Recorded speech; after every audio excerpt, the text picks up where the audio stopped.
ತ್ರಿಮೂರ್ತಿ ಸ್ವರೂಪವೇ ದತ್ತಾತ್ರೇಯ. ದತ್ತಾತ್ರೇಯನ ಬಗ್ಗೆ ನಿಮಗೆಷ್ಟು ಗೊತ್ತು? ದತ್ತಾತ್ರೇಯ ಜನಿಸಿದ್ದು ಹೇಗೆ? ತ್ರಿಮೂರ್ತಿ ದೇವರುಗಳು ಒಂದೇ ಸ್ವರೂಪವಾಗಿ ಜನಿಸಲು ಕಾರಣವೇನು? ಇಲ್ಲಿದೆ ದತ್ತಾತ್ರೇಯನ ಜೀವನ ಚರಿತ್ರೆ. ಹಿಂದೂ ಧರ್ಮದಲ್ಲಿ ಭಗವಾನ್ ದತ್ತಾತ್ರೇಯನನ್ನು ಮೂರು ತ್ರಿಮೂರ್ತಿಗಳಾದ ಬ್ರಹ್ಮ, ವಿಷ್ಣು ಮತ್ತು ಶಿವನ ರೂಪವೆಂದು ಪರಿಗಣಿಸಲಾಗುತ್ತದೆ. ವರ್ಷದ ಕೊನೆಯ ಭಾಗದಲ್ಲಿ ದತ್ತಾತ್ರೇಯ ಜಯಂತಿಯನ್ನು ಆಚರಿಸಲಾಗುತ್ತದೆ. ಪೌರಾಣಿಕ ನಂಬಿಕೆಗಳ ಪ್ರಕಾರ ಭಗವಾನ್ ದತ್ತಾತ್ರೇಯನನ್ನು ವಿಷ್ಣುವಿನ 6ನೇ ಅವತಾರವೆಂದು ಪರಿಗಣಿಸಲಾಗಿದೆ.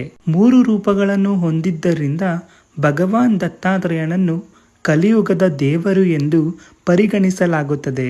ಹಸು ಮತ್ತು ನಾಯಿ ಎರಡು ಅವನ ಸವಾರಿ. ಭಗವಾನ್ ದತ್ತಾತ್ರೇಯನನ್ನು ಆರಾಧಿಸುವುದು ಮೂವರು ತ್ರಿಮೂರ್ತಿಗಳನ್ನು ಪೂಜಿಸಿದಷ್ಟೇ ಪುಣ್ಯ ಪ್ರಾಪ್ತಿಯಾಗುತ್ತದೆ ಎನ್ನುವ ನಂಬಿಕೆ ಇದೆ.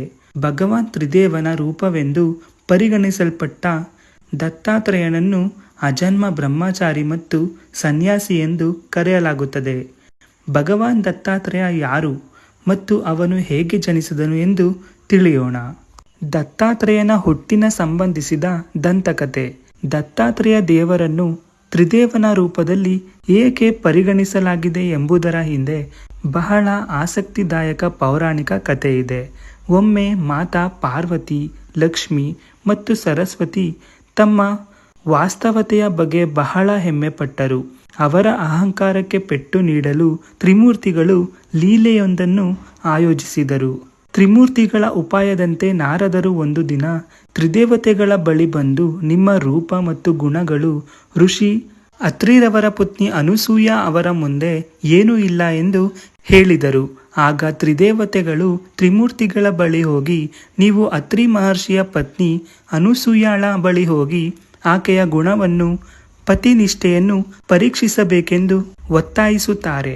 ತಮ್ಮ ಹೆಂಡತಿಯರ ಒತ್ತಾಯಕ್ಕೆ ಒಪ್ಪಿಕೊಂಡ ಶಿವ, ವಿಷ್ಣು ಮತ್ತು ಬ್ರಹ್ಮರು ಸಾಧುವೇಷ ಧರಿಸಿ ಭಿಕ್ಷೆ ಬೇಡಲು ಸತಿ ಅನಸೂಯರ ಆಶ್ರಮಕ್ಕೆ ಹೋದರು.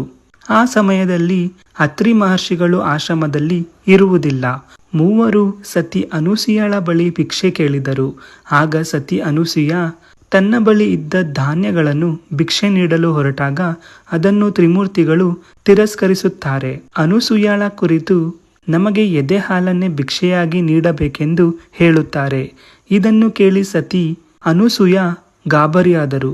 ಆದರೆ ಸಾಧುಗಳನ್ನು ಅವಮಾನಿಸಲಾಗುವುದಿಲ್ಲ ಎಂಬ ಭಯದಿಂದ ಅವಳು ತನ್ನ ಗಂಡನನ್ನು ನೆನಪಿಸಿಕೊಳ್ಳುವ ಮೂಲಕ ತನ್ನ ಸತಿಧರ್ಮದ ಪ್ರಮಾಣ ವಚನ ಸ್ವೀಕರಿಸಿದಳು.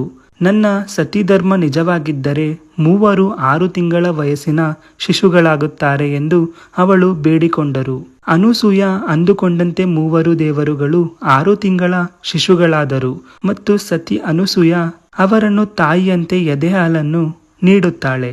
ಗಂಡಂದಿರು ಹಿಂತಿರುಗದಿದ್ದಾಗ ತ್ರಿದೇವತೆಗಳು ಚಿಂತೆ ಮಾಡಲು ಪ್ರಾರಂಭಿಸಿದರು. ಆಗ ನಾರದರು ಬಂದು ಇಡೀ ವಿಷಯವನ್ನು ಹೇಳಿದರು. ನಂತರ ಮೂವರು ದೇವತೆಗಳು ಸತಿ ಅನಸೂಯ ಅವರ ಬಳಿ ಹೋಗಿ ಕ್ಷಮೆ ಯಾಚಿಸಿ ತಮ್ಮ ಗಂಡನನ್ನು ಮರಳಿ ನೀಡುವಂತೆ ಕೇಳಿಕೊಂಡರು. ಅನಸೂಯ ತ್ರಿಮೂರ್ತಿಗಳನ್ನು ಮತ್ತೆ ಅವರ ಸ್ವರೂಪಕ್ಕೆ ಮರಳಿ ತಂದಳು. ಅನಸೂಯೆಯ ಸತಿಧರ್ಮದಿಂದ ಸಂತಸಗೊಂಡ ತ್ರಿದೇವರು, ನಾವು ಮೂವರು ನಿಮ್ಮ ಭಾಗವಾಗಿ ಜನಿಸುತ್ತೇವೆ ಎಂಬ ವರವನ್ನು ನೀಡಿದರು. ನಂತರ ಬ್ರಹ್ಮ ಭಾಗದಿಂದ ಚಂದ್ರ, ವಿಷ್ಣುವಿನ ಭಾಗದಿಂದ ದತ್ತಾತ್ರೇಯ ಮತ್ತು ನಂತರ ಋಷಿ ದುರ್ವಾಸರು ಶಿವನ ಭಾಗದಿಂದ ಜನಿಸಿದರು. ಪೌರಾಣಿಕ ನಂಬಿಕೆಗಳ ಪ್ರಕಾರ ಭಗವಾನ್ ದತ್ತಾತ್ರೇಯನನ್ನು 3 ದೇವರುಗಳ ರೂಪ ಎಂದು ಪರಿಗಣಿಸಲಾಗುತ್ತದೆ. ಪುರಾಣಗಳ ಪ್ರಕಾರ ದತ್ತಾತ್ರೇಯನು 3 ಮುಖ, 6 ಕೈಗಳು ಮತ್ತು ಕೈಗಳಲ್ಲಿ ತ್ರಿಶೂಲವನ್ನು ಹಿಡಿದವನೆಂದು ಪರಿಗಣಿಸಲಾಗುತ್ತದೆ. ಚಿತ್ರದಲ್ಲಿ ಅವರ ಹಿಂದೆ 1 ಹಸು ಮತ್ತು 4 ನಾಯಿಗಳು ಕಂಡುಬರುತ್ತವೆ. ದತ್ತಾತ್ರೇಯ ಗಂಗಾ ನದಿಯಲ್ಲಿ ಒಮ್ಮೆ ಸ್ನಾನಕ್ಕೆ ಬಂದಿದ್ದನು. ಆದ್ದರಿಂದ ಗಂಗಾ ತೀರದಲ್ಲಿ ದತ್ತಾತ್ರೇಯನನ್ನು ಇಂದಿಗೂ ಪೂಜಿಸಲಾಗುತ್ತದೆ. ಭಗವಾನ್ ದತ್ತಾತ್ರೇಯ ಅವರ ಜನ್ಮದಿನವನ್ನು ಮಹಾರಾಷ್ಟ್ರದಲ್ಲಿ ಬಹಳ ಆಡಂಬರದಿಂದ ಆಚರಿಸಲಾಗುತ್ತದೆ. ಅವರನ್ನು ಇಲ್ಲಿ ಗುರು ಎಂದು ಪೂಜಿಸಲಾಗುತ್ತದೆ. ಭಗವಾನ್ ದತ್ತಾತ್ರೇಯ 24 ಗುರುಗಳಿಂದ ಶಿಕ್ಷಣ ಪಡೆದಿದ್ದಾರೆಂದು ನಂಬಿಕೆಯಿದೆ. ದತ್ತಾತ್ರೇಯ ಜಯಂತಿ ಹಿಂದೂ ಕ್ಯಾಲೆಂಡರ್ ಪ್ರಕಾರ ಮಾರ್ಗಶಿರ ತಿಂಗಳ ಹುಣ್ಣಿಮೆಯಂದು ಆಚರಿಸಲಾಗುತ್ತದೆ. ಸತಿ ಅನಸೂಯೆಯ ಗರ್ಭದಿಂದ ಈ ದಿನ ಭಗವಾನ್ ದತ್ತಾತ್ರೇಯ ಜನಿಸಿದನೆಂದು ನಂಬಲಾಗಿದೆ. ಅವರು ಪ್ರದೋಷ ಅವಧಿಯಲ್ಲಿ ಜನಿಸಿದರು. ಆದ್ದರಿಂದ ಅವರ ಜನ್ಮದಿನವನ್ನು ಮಧ್ಯಾಹ್ನದ ನಂತರ ಮಾತ್ರ ಆಚರಿಸಲಾಗುತ್ತದೆ. ಕರ್ನಾಟಕ, ಮಹಾರಾಷ್ಟ್ರ, ಆಂಧ್ರ ಪ್ರದೇಶ ಮತ್ತು ಗುಜರಾತ್ನಲ್ಲಿ ಅವರನ್ನು ಹೆಚ್ಚು ಪೂಜಿಸಲಾಗುತ್ತದೆ.